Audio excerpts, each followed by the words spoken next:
Hey guys, ఈ రోజు మనం rich Dad and Poor dad యొక్క బుక్ సమరీలో ఉన్న 6 మనీ రూల్స్ గురించి తెలుసుకోబోతున్నాం. Let's get started. Guys, 32,76,948. Now ఇది ఒక ర్యాండమ్ నంబర్ అయితే కాదు, ఇది యాక్చువల్ గా ఇయర్స్ అన్నమాట. ఇంత ఇయర్స్ వరకు ఎలన్ మస్క్ గారు బ్రతకగలరు ఒక యావరేజ్ అమెరికన్ లెక్కల ఖర్చు చేస్తే, అంటే డబ్బు యావరేజ్ అమెరికన్ లెక్కల డబ్బు ఖర్చు చేస్తే. నౌ యావరేజ్ అమెరికన్ సాలరీ అనేది $51 అన్నమాట. అంటే బేసికలీ ఇవి 42 lakhs అన్నమాట. నౌ 42 lakh రూపీస్ ని ఎలన్ మస్క్ గారు ఇయర్లీ ఖర్చు పెడితే కూడా 32 lakh కన్నా ఎక్కువ సంవత్సరాలే బతకగలరు. నౌ ఆబ్వియస్లీ ఇది నంబర్ కొద్దిగా వెనక్కి ముందలకి కావచ్చు, అంటే ఇయర్స్ కొద్దిగా వెనక్కి ముందలకి కావచ్చు, అండ్ ఇది లిక్విడ్ యాసెట్ కూడా కాదు. బట్ గైస్, ఎలన్ మస్క్ గారు ఇంత కూడా పని చేయకుండా ఈ రోజు నుండి కొన్ని వేల సంవత్సరాల వరకు ఈజీగా బ్రతకగలరు. సో దీన్నే యాక్చువల్ వెల్త్ అని అంటారు. చూడండి గైస్, రాబర్ట్ కియోసాకి గారు మనందరికీ చెప్తారు, మీరు ఎంత డబ్బు సంపాదిస్తున్నారు ఇది ఇంపార్టెంట్ కాదు, యాక్చువల్ వెల్త్ దేన్ని అంటారంటే మీరు ఎన్ని రోజులు సర్వైవ్ చేయగలరు ఒక్కవేళ మీరు ఈ రోజు నుండి పని చేయడం మానేస్తే. సో ఇదే ఇంపార్టెంట్ క్వశ్చన్ ని చాలా మంది తనకు తారు అడగరు. బట్ గైస్, నేను మీకు అడుగుతా, మీరు ఎప్పుడైనా క్యాల్కులేట్ చేశారా, ఒకవేళ మీరు ఇప్పటి నుంచి అంటే ఈ రోజు నుంచి వర్క్ చేయడం మానేస్తే మీ దగ్గర ఎంత డబ్బు ఉంటుంది, అంటే ఎంత వెల్త్ ఉంది, దీంతో మీరు ఈజీగా బ్రతకగలరు, అంటే సర్వైవ్ చేయగలరు. సో ఈ విషయాన్ని మీరు కామెంట్ సెక్షన్ లో మనతో షేర్ చేయండి. నౌ ఐ నో 99 మంది లేదా దీనికన్నా ఎక్కువ మంది ఈ క్వశ్చన్ యొక్క ఆన్సర్ ఆలోచించరు, క్యాల్కులేట్ కూడా చేయరు. కానీ రాబర్ట్ కియోసాకి గారు మనకు చెప్తారు, ఒకవేళ మీరు రిచ్ కావాలని అనుకుంటే మీరు దీన్ని క్యాల్కులేట్ చేయాలి. అట్లీస్ట్ ఒక రఫ్ ఎస్టిమేట్ అన్న ఉండాలి. బికాస్ గుర్తు పెట్టుకోండి, money is measured in the time, a lot of time. And ఇది ఒక చాలా పెద్ద సీక్రెట్ అన్నమాట రిచ్ కావడానికి. దీన్ని చాలా మంది అర్థం చేసుకోరు అండ్ లైఫ్ లో ఇప్పుడు రిచ్ కారు. చాలా మంది వెల్త్ క్రియేషన్ పై ఫోకస్ చేయరు అండ్ ఇదే వీళ్ళ చాలా పెద్ద మిస్టేక్ అన్నమాట. అందుకోసమే నేను ఈ రోజు మీకు రాబర్ట్ కియోసాకి యొక్క ఫేమస్ బుక్, ఈవెన్ నా యొక్క ఫేవరెట్ బుక్, ఇందులో ఉన్న లైఫ్ లెసన్స్ నేర్పియబోతున్నాను, యాక్చువల్ గా వెల్త్ క్రియేట్ ఎలా చేసుకోవాలో. So please subscribe my channel, hit the bell icon. ఒకవేళ ఈ వీడియో నచ్చితే కామెంట్ సెక్షన్ లో మీ కామెంట్స్ చెప్పండి, అలాగే లైక్ చేయడం మర్చిపోకండి. సో 1876 లో అలెగ్జాండర్ గ్రాహం బెల్ గారు తన ఫస్ట్ పేటెంట్ చేసుకున్నారు, అది కూడా టెలిఫోన్ ది. అప్పుడు ఆయనకి ఎక్స్ట్రీమ్లీ హై డిమాండ్ వల్ల చాలా ప్రాబ్లం ఫేస్ చేయాల్సి వస్తుండే. మంది టెలిఫోన్ డిమాండ్ చేస్తున్నారు, బట్ గ్రాహం బెల్ దగ్గర అంత సప్లై లేకుండే, అంటే టెలిఫోన్స్ అవైలబుల్ లేకుండే. అందుకోసమే ఆయన విలియం ఆట్మ్యాన్ దగ్గర వెళ్ళారు. ఈయన ఆ కాలంలో ఒక పెద్ద కంపెనీ అయిన వెస్టర్న్ యూనియన్ యొక్క ప్రెసిడెంట్ ఉండే. నా గ్రాహం బెల్ గారు ఆయనకి చాలా మంచి ఆఫర్ ఇచ్చారు. ఆ ఆఫర్ ఏమిటంటే పేటెంట్ సేల్ ఆఫ్ చేయడం, అది కూడా జస్ట్ $1 lakh కి మాత్రమే. అయితే $1 lakh అనేది అప్పటి కాలంలో చాలా పెద్ద అమౌంట్ అన్నమాట.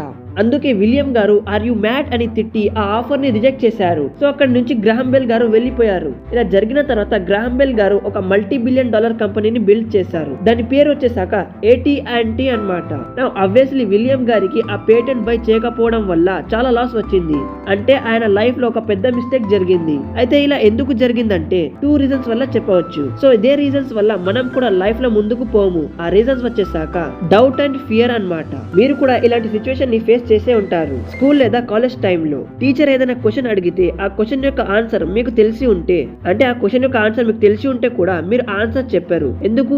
డౌట్ అండ్ ఫియర్ వల్ల. సో ఆ ఆన్సర్ కి వేరే స్టూడెంట్ చెప్తాడు. చెప్పిన తర్వాత ఆ స్టూడెంట్ టాపర్ లెక్కల ఫీల్ అవుతాడు, అంటే అటెన్షన్ మొత్తం గుంజుకుంటాడు. అప్పుడు మనం ఆలోచిస్తాం, అరే ఆన్సర్ అయితే కరెక్టే ఉండే, నేను చెప్పింటే అయిపోతుండే అని. ఇలా రిగ్రెట్ ఫీల్ అవుతాము. సో ఇదే మన అందరి యొక్క పెద్ద ప్రాబ్లం అన్నమాట.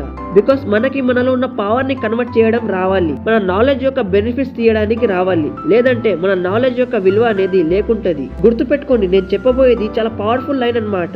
Often in the real world it's not the smart who go ahead but the bold. దీని మీనింగ్ ఏమిటంటే చాలా మంది జనాలు డబ్బు విషయంలో ఇన్సెక్యూర్ అవుతారు, లైఫ్ ని తీసుకొని రిస్క్ తీసుకోవాలంటే బెదురుతారు. ఇదే భయం వీళ్ళకి లైఫ్ లో ఏమైనా పెద్దగా చేయనియది. అందుకోసమే ఈ బుక్ యొక్క ఫస్ట్ లెసన్ నేను ఇదే చెప్పాలని అనుకుంటున్నా. మీరు కొద్దిగా కరేజెస్ గా మారండి, అంటే డేరింగ్ పర్సన్ గా మారండి.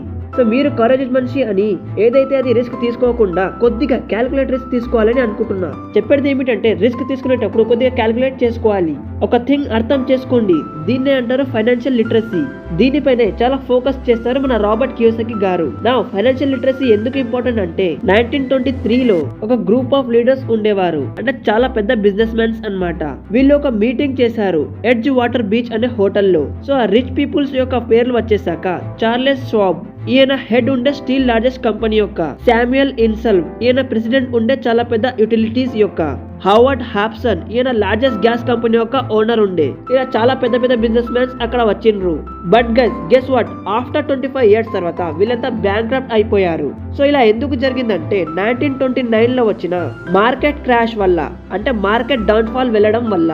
సో ఇదే కాదు గైస్, ఇంకో స్టూపిడ్ రీజన్ ఉంది వీళ్ళు బ్యాంక్రప్ట్ కావడానికి. అదేమిటంటే అన్ప్రాపర్ ఫైనాన్షియల్ లిటరసీ. ఈ ఫైనాన్షియల్ లిటరసీ అంటే ఏంటో ఒక చిన్న ఎగ్జాంపుల్ ద్వారా తెలుసుకుందాం. మీరు సోషల్ మీడియాలో చూసే ఉంటారు, బరెలక్క గానీ ఇట్లా సోషల్ మీడియాలో ఎవరంటే వాళ్ళు ఫేమస్ అయితేనే ఉంటారు. ఎగ్జాంపుల్, రీసెంట్ గా కుంభమేళాలో ఒక అమ్మాయి చాలా పాపులర్ అయిపోయింది. ఈ పేరు నేను కేవలం ఎగ్జాంపుల్ పర్పస్ కి తీసుకున్నాను. సో ఇలా ఫేమస్ అయ్యి వీళ్ళు చాలా డబ్బు సంపాదిస్తారు, కార్లు కొంటారు, ఇల్లు కొంటారు. బట్ స్టిల్ వాళ్ళు కాలం గడిచిన కొద్దీ బీదవాడిగానే మారిపోతారు. ఇలా ఎందుకు అవుతుందంటే మోస్ట్ పీపుల్ చాలా మంది ఇదే తప్పు చేస్తారు. ఆ తప్పు ఏమిటంటే ఫైనాన్షియల్ లిటరసీ పై ఫోకస్ చేయరు, ఫైనాన్షియల్లీగా స్మార్ట్ కారు. అందుకోసమే మీరు ఫైనాన్షియల్ లిటరసీగా మారండి. ఎందుకంటే రేపటి నారు మీరు ఎక్కడైనా డబ్బు సంపాదిస్తే కూడా దాన్ని మంచిగా యూటిలైజ్ లేదా ఇన్వెస్ట్ చేయడానికి వస్తుంది. ఇలా చేస్తే మీరు జీవితాంతం వెల్త్ క్రియేషన్ చేసుకోవచ్చు. నా ఫైనాన్షియల్ లిటరసీ అర్థం చేసుకోవాలంటే మీరు ఈ 3 పనులపై ఫోకస్ చేయాలి. అండ్ ఇవి చాలా సింపుల్ అన్నమాట. సో ఫస్ట్ వచ్చేసి income statement. So second one వచ్చేసి బ్యాలెన్స్ షీట్. అలాగే థర్డ్ వన్ వచ్చేసి క్యాష్ ఫ్లో. చూడండి, ఇన్కమ్ స్టేట్మెంట్ లో ఏముంటదంటే వెరీ సింపుల్, మీ దగ్గర వస్తున్న ఇన్కమ్స్ అలాగే మీ దగ్గర నుంచి వెళ్తున్న ఎక్స్పెన్సెస్ లైక్ రెంట్, ఖర్చులు ఎక్సెట్రా. నెక్స్ట్ వచ్చేసి balance sheet. So balance sheet లో ఏముంటదంటే రాబర్ట్ కియోసాకి గారు చెప్తారు, మీరు బ్యాలెన్స్ షీట్ లో 2 థింగ్స్ యాడ్ చేయాలి, assets and liabilities. So assets అంటే సింపుల్ వేలో చెప్పాలంటే ఏదైనా వస్తువు మీ జేబులో డబ్బు తెచ్చి పెడుతుంది. లైక్ మీ దగ్గర కార్ ఉంటే రెంట్ కి ఇవ్వడం గానీ, ఇల్లు ఉంటే కిరాయికి ఇవ్వడం గానీ, భూమి ఉంటే ఇతరులకు అద్దెకి ఇవ్వడం గానీ ఎక్సెట్రా. సో ఇవన్నీ ఏం చేస్తాయంటే మీ జేబులో డబ్బు తెచ్చి పెడుతుంది. దీన్నే అసెట్స్ అంటారు. ఇక రెండో వైపు చూసుకున్నట్లయితే లయబిలిటీస్ అన్నమాట. లయబిలిటీస్ అంటే సింపుల్, చూడండి, మీ జేబు నుంచి డబ్బు ఖర్చు అవడాన్ని లయబిలిటీస్ అంటారు. లైక్ గ్రోసరీస్ గానీ, హాస్పిటాలిటీ బిల్స్ కానీ, క్రెడిట్ కార్డ్ బిల్స్ కానీ, మెయింటెనెన్స్ చార్జెస్ గానీ, school fees, train tickets etcetera. ఇదంతా లయబిలిటీస్ కిందకే వస్తుంది. ఇక థర్డ్ వన్ వచ్చేసి క్యాష్ ఫ్లో. చూడండి గైస్, దీనిపై మీరు కొద్దిగా ఎక్కువ ఫోకస్ చేయాలి. ఎందుకంటే రాబర్ట్ కియోసాకి గారు దీనిపైన ఎక్కువ ఫోకస్ చేస్తారు. క్యాష్ ఫ్లో వల్లనే మీ గేమ్ మొత్తం చేంజ్ అవుతుంది. యూజువల్లీ పేదలు లేదా బీదవారు ఉంటారు కదా, మీరు వీళ్ళ ఇన్కమ్ మరియు ఎక్స్పెన్సెస్ ని బ్యాలెన్స్ షీట్ అకార్డింగ్లీ చూస్తే వీళ్ళ దగ్గర ఇన్కమ్ తక్కువ ఉండి ఎక్స్పెన్సెస్ ఎక్కువ ఉంటాయి. అంటే ఆదాయం కన్నా ఖర్చులు ఎక్కువ ఉంటాయి. లైక్ తినకం గానీ, తాగడం గానీ, బట్టల కోసం ఎక్కువ డబ్బు ఖర్చు పెట్టడం గానీ ఎక్సెట్రా. సో బీదవారి దగ్గర ఇంకో మాట ఏమిటంటే వీళ్ళ దగ్గర అసెట్స్ లేకుంటాయి. దీని వల్ల వీళ్ళు కేవలం సర్వైవల్ మూడ్ లోనే జీవితం కొనసాగిస్తారు. ఒక వైపు నుంచి వీళ్ళకి డబ్బు వస్తుంటది, ఇంకో వైపు నుంచి వీళ్ళ డబ్బు అనేది పారిపోతుంటది, అంటే ఖర్చు అవుతూ ఉంటది. ఇక ఇప్పుడు వచ్చేద్దాం మిడిల్ క్లాస్ పై. వీళ్ళ దగ్గర మంచి మాట ఏమిటంటే ఇన్కమ్ కొద్దిగా మంచిగానే ఉంటుంది. బట్ అగైన్ వీళ్ళు కూడా ఖర్చులు ఎక్కువ చేసి జీవితం కొనసాగిస్తారు. డబ్బును ఎక్కడ ఇన్వెస్ట్ చేయరు, ఫైనాన్షియల్ నాలెడ్జ్ లేకుంటది. వీళ్ళది కూడా సేమ్ జీవితం. అందుకే మీరు కూడా ఇలా మీ జీవితాన్ని చేసుకోవద్దని అనుకుంటే జస్ట్ ఇన్ఫో ఫ్రమ్ ఎస్డి నా ఛానల్ కి సబ్స్క్రైబ్ చేస్తే చాలు. మీకు ఇక్కడ financial knowledge, book summaries, case studies video, life style videos దొరుకుతూ ఉంటాయి. నేను చెప్పిన నాలెడ్జ్ మీరు లైఫ్ లో ఇంప్లిమెంట్ చేసుకొని ఒక రైట్ డైరెక్షన్ లో వెళ్ళవచ్చు, అంటే రిచ్ కావచ్చు. So please subscribe to my channel, hit the bell icon. So okay, come to the point. ఇప్పుడు మాట్లాడుకుందాం రిచ్ వాళ్ళ గురించి, అంటే రిచ్ పీపుల్ గురించి. నా రిచ్ పీపుల్ ఏం చేస్తారంటే వీళ్ళు డబ్బు సంపాదించిన తర్వాత లేదా ఇన్కమ్ క్రియేట్ అయిన తర్వాత మెల్లమెల్లగా వాళ్ళ డబ్బు అనేది అసెట్స్ లలో ఇన్వెస్ట్ చేస్తారు. లైక్ స్టాక్స్ కొనుగోలు చేయడం గానీ, రియల్ ఎస్టేట్ లో ఇన్వెస్ట్ చేయడం గానీ, మేబీ బాండ్స్ కొనుగోలు చేయడం గానీ ఎక్సెట్రా. సో వీళ్ళు తన డబ్బును ఎలాంటి దానిపై ఇన్వెస్ట్ చేస్తారంటే ఎక్కడి నుంచి అయితే వీళ్ళకు డబ్బు వస్తుందో, సింపుల్ వేలా చెప్పాలంటే డబ్బు మొత్తం ఫస్ట్ అసెట్ పై ఇన్వెస్ట్ చేస్తారు. ఆ అసెట్ నుండి వీళ్ళకి డబ్బు జనరేట్ అవుతుంది. అదే డబ్బుతోని వీళ్ళు లయబిలిటీస్ పై ఖర్చు చేస్తారు. లైక్ బిల్స్ ఇవ్వడం గానీ, రెంట్స్ కట్టడం గానీ. సో ఇక్కడనే రాబర్ట్ కియోసాకి గారు ఒక కాన్సెప్ట్ గురించి చెప్తారు. ఆ కాన్సెప్ట్ వచ్చేసి pay yourself first. And ఇదే కాన్సెప్ట్ ని the richest man in Babylon book లో కూడా వర్ణించారు. సో మీరు ఏం చేయాలంటే మీకు వచ్చిన సాలరీలో ట్రై చేయండి, తప్పకుండా మీరు కొద్ది డబ్బుని అసెట్ లో లేదా మీ సైడ్ బిజినెస్ లో ఇన్వెస్ట్ చేయాలి అని. ఇదే మీకు హెల్ప్ చేస్తుంది మీరు రిచ్ కావడానికి. దీంతో పాటు రాబర్ట్ కియోసాకి గారు మనకు ఇంకో కాన్సెప్ట్ నేర్పిస్తారు. అది వచ్చేసి మైండ్ యువర్ ఓన్ బిజినెస్. చూడండి, రాబర్ట్ కియోసాకి గారు చెప్తారు మాక్సిమం పీపుల్ రిచ్ కారు, ఎందుకంటే వీళ్ళు ఫస్ట్ నుంచే లయబిలిటీస్ పై ఫోకస్ చేస్తారు. ఎవరైతే రిచ్ ఉంటారో వాళ్ళు ఏం చేస్తారంటే ప్రతిసారి కేవలం అసెట్స్ పైనే ఫోకస్ చేస్తారు. సో ఇదే చేయడం అనేది చాలా ఇంపార్టెంట్ అన్నమాట. 1974 యొక్క మీకు ఒక చిన్న స్టోరీ చెప్తా. మెక్డానల్డ్ యొక్క ఫౌండర్ ని ఒక యూనివర్సిటీ ఆఫ్ టెక్సస్ లో ఇన్వైట్ చేశారు, అంటే ఆహ్వానించారు అన్నమాట. సో మెక్డానల్డ్ ఫౌండర్ పేరు వచ్చేసి రే రాక్ అన్నమాట. ఆయన ఆ ప్రోగ్రామ్ లో వెళ్లి మంచి పవర్ఫుల్ అండ్ మోటివేట్ స్పీచ్ చెప్పారు. దీంతో చాలా మంది స్టూడెంట్స్ ఇంప్రెస్ అయ్యారు. స్పీచ్ ఇచ్చిన తర్వాత రే రాక్ గారు టాపర్ స్టూడెంట్స్ తో కలిసి మాట్లాడుతుండే ఒక గ్రూప్ లో మాటల్లో రే రాక్ గారు ఒక స్టూడెంట్ కి క్వశ్చన్ వేశారు. ఆ క్వశ్చన్ వచ్చేసి what do you think what business I am in. ఈ క్వశ్చన్ ని స్టూడెంట్స్ వినగానే చాలా మంది పరేషాన్ అయ్యారు. అంటే మజాక్ చేస్తున్నారు రే రాక్ గారు అన్నారు. బట్ అగైన్ రే రాక్ గారు మళ్ళీ అడిగారు, మీకందరికి ఏమనిపిస్తుంది నేను ఏ బిజినెస్ లో ఉన్నాను అని. అప్పుడు ఒక స్టూడెంట్ చెప్పారు, సార్ ప్రతి ఒక్కరికి తెలుసు మీరు బర్గర్ బిజినెస్ లో ఉన్నారు, ఫ్రాంచైజ్ బిజినెస్ లో ఉన్నారు అని. అప్పుడు రే రాక్ గారు చెప్పారు, ఇది ఎగ్జాక్ట్లీ అయితే ట్రూ కాదు, ఇది అబద్ధం. నేను యాక్చువల్లీ రియల్ ఎస్టేట్ బిజినెస్ లో ఉన్నాను. మా ఫోకస్ అనేది కేవలం బర్గర్స్ అమ్మడం పైనే కాకుండా ఫ్రాంచైజ్ ని ఇవ్వడం కోసం టాప్ ప్లేసెస్ ని అక్వైర్ చేయడం కూడా. అండ్ ఈయన డ్రింక్ చేస్తూ ఒక ఇంట్రెస్టింగ్ ఫ్యాక్ట్ ని స్టూడెంట్స్ తో షేర్ చేశారు. ఆ ఫ్యాక్ట్ ఏమిటంటే, మీకు తెలుసా కేథలిక్ చర్చెస్ కన్నా ఎక్కువ ల్యాండ్ ని అక్వైర్ చేసుకున్నాను నేను, అది కూడా వరల్డ్ లో ఉన్న పోర్ష్ ఏరియాస్ లలో. ఈ స్టోరీ యొక్క లెసన్ ఏమిటంటే, కేవలం మనం ఒకటే ఇన్కమ్ సోర్స్ పై డిపెండ్ కావద్దు, మల్టిపుల్ ఇన్కమ్ సోర్స్ క్రియేట్ చేసుకోవాలి. సో రాబర్ట్ కియోసాకి గారు చెప్పారు. ఈ విషయం విన్న తర్వాత తన మిత్రుడు కార్ వాష్ బిజినెస్ స్టార్ట్ చేసిండు అండ్ దీంతో పాటు రియల్ ఎస్టేట్ పై కూడా ఫోకస్ చేస్తుండే. ఇలా చేయడం వల్ల రాబర్ట్ కియోసాకి యొక్క ఫ్రెండ్ చాలా పైసలు సంపాదించాడు. అండ్ ఇదే లెసన్ మీకు కూడా అప్లై చేసుకోవాలి, అంటే మీరు కూడా అప్లై చేసుకోవాలి. ఆ లెసన్ వచ్చేసి డబుల్ ఇన్కమ్ సోర్స్ క్రియేట్ చేసుకోవాలి, అసెట్స్ పై ఎక్కువ ఫోకస్ చేయాలి. చూడండి గైస్, చాలా సార్లు మన రాబర్ట్ కియోసాకి గారు మందికి అడుగుతూ ఉంటారు, what business you are in. దీనిపై చాలా మంది సమాధానం ఏమిస్తారంటే, నేను బ్యాంక్ సెక్టర్ లో ఉంటాను, నేను మెడికల్ సెక్టర్ లో ఉంటాను, నేను ఎడ్యుకేషన్ ఫీల్డ్ లో ఉంటాను, లేదా సపోజ్ కంపెనీలో ఉంటానని సమాధానాలు ఇస్తూ ఉంటారు. అప్పుడు రాబర్ట్ కియోసాకి గారు వాళ్ళకి అడిగారు, మీరు బ్యాంక్ ని ఓన్ చేస్తారా, లేదా మీరు మెడికల్ ని ఓన్ చేస్తారా, కాకపోతే కంపెనీ మీద అని. అప్పుడు చాలా మంది రాబర్ట్ గారికి ఏం చెప్తారంటే, లేదు మేము అక్కడ కేవలం వర్క్ చేస్తాము అని. సో ఎగ్జాంపుల్ యొక్క మీనింగ్ ఏమిటంటే, రాబర్ట్ గారు చెప్తారు, చాలా మంది తన పనికి ఆ స్థలానికి తన బిజినెస్ అని అంటారు. వాళ్ళు అక్కడ కేవలం వర్కర్స్ అన్నమాట, ఆ బిజినెస్ వాళ్ళది కాదు. మీరు సొంతంగా బిజినెస్ క్రియేట్ చేస్తేనే అది మీ హక్కు అన్నమాట, మీరు దాన్ని ఓన్ చేస్తారు. చూడండి, మీరు జాబ్ ఏదైనా చేయవచ్చు, ఏదైనా ఫీల్డ్ ని ఎంచుకోవచ్చు, దాని ద్వారా డబ్బు కూడా సంపాదించవచ్చు. బట్ దాంతో పాటు మైండ్ యువర్ ఓన్ బిజినెస్. మీరు మీ సొంత బిజినెస్ పై ఫోకస్ చేయాలి, అంటే అసెట్స్ క్రియేషన్ పై ఫోకస్ చేయాలి, మీ సొంత అసెట్స్ పై ఫోకస్ చేయాలి. అండ్ దీంతో పాటు మీరు ఈ మాట కూడా గుర్తు పెట్టుకోండి, work to learn, not just for money. దీని మీనింగ్ ఏమిటంటే, ఒక చిన్న స్టోరీ ద్వారా తెలుసుకుందాం. ఒకసారి రాబర్ట్ కియోసాకి గారు సింగపూర్ ఈవెంట్ లో వెళ్ళిండు. అక్కడ ఒక లోకల్ న్యూస్ పేపర్ కోసం ఆయనకి అడిగారు, అంటే ఇంటర్వ్యూ కోసం అడిగారు. అయితే ఆ ఇంటర్వ్యూ తీసుకోవడానికి ఒక యంగ్ లేడీ ఆయన దగ్గరికి వచ్చింది. నా ఇంటర్వ్యూ చాలా బాగా నడిచింది, ఒక నెక్స్ట్ లెవెల్ లో జరిగింది. ఇంటర్వ్యూ తర్వాత ఆ యంగ్ లేడీ రాబర్ట్ కియోసాకి దగ్గరికి వచ్చి అడిగింది, సార్ నేను కూడా మీలాగా బెస్ట్ సెల్లింగ్ ఆథర్ గా మారాలని అనుకుంటున్నా, దీనికోసం నేను ఏం చేయాలి అని. నా రాబర్ట్ గారికి ఆ లేడీ గురించి ఆల్రెడీ తెలిసి ఉండే, ఆ లేడీ నిజంగా మంచి రైటర్ అని. అందుకోసమే రాబర్ట్ గారు ఆ లేడీకి అడిగారు, మీరు అంత మంచి రైటర్ కదా, మీరు ఎందుకు ఫుల్ టైం చేస్తలేరు అని. దీని రెస్పాన్స్ లో ఆమె జవాబు ఇచ్చింది, అవును నేను ఆర్టికల్స్ అండ్ బుక్స్ మంచిగానే రాస్తాను, బట్ దానికి ఎవరు కొనుగోలు చేయరు, అందుకోసమే నేను ఎప్పుడు న్యూస్ పేపర్ కంపెనీలో వర్క్ చేస్తూ ఉంటాను, ఎందుకంటే నా బిల్స్ కూడా పే చేసుకోవాలి కాబట్టి. సో నా కోసం మీ దగ్గర ఏమైనా సజెషన్ ఉందా, లేదా ఏమైనా రోడ్ మ్యాప్ ఉందా.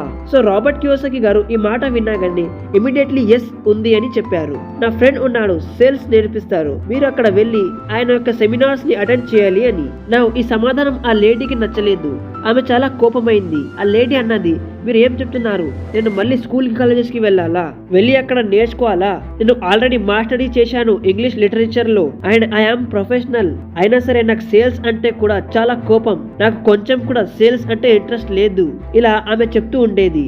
కానీ రాబర్ట్ కియోసాకి గారు నిదానంగా శాంతిగా ఆమె మాటలు వింటూనే కూర్చున్నారు అన్నమాట. ఆమె ఇలా చెప్పిందాడే ఆమె బ్రీఫ్ కేస్ ప్యాక్ చేసి అక్కడి నుంచి వెళ్ళిపోవడానికి రెడీ అవుతుండే. అప్పుడు రాబర్ట్ కియోసాకి గారు ఆమెకి ఆపేశారు.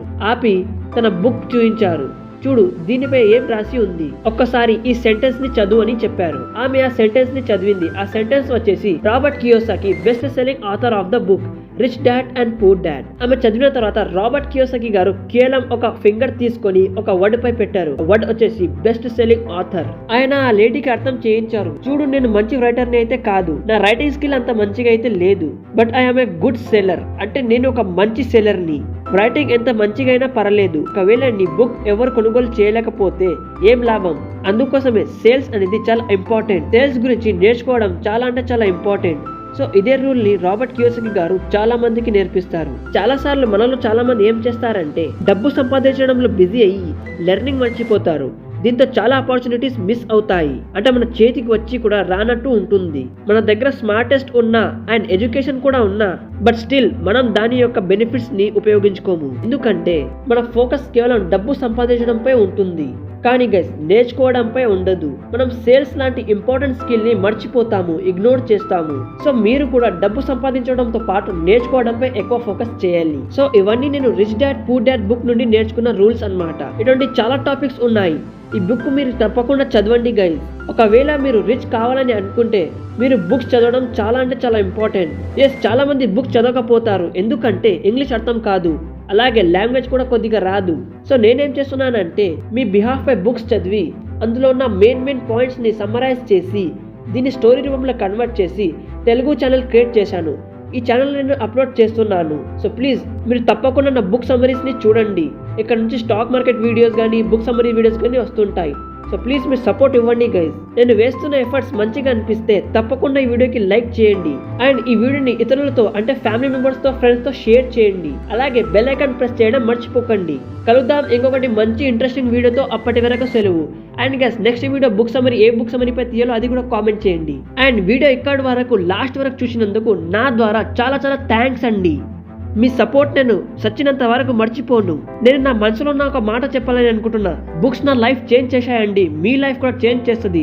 సో ప్లీజ్ అందుకే మీరు నా ఛానల్కి లైక్ చేసి సబ్స్క్రైబ్ చేస్తే చాలు, మీ లైఫ్ కూడా తప్పకుండా చేంజ్ అవుతుంది. కలుద్దాం ఇంకొకటి నెక్స్ట్ ఇంట్రెస్టింగ్ బుక్ సమ్మరీతో. అప్పటి వరకు సెలవు అండి.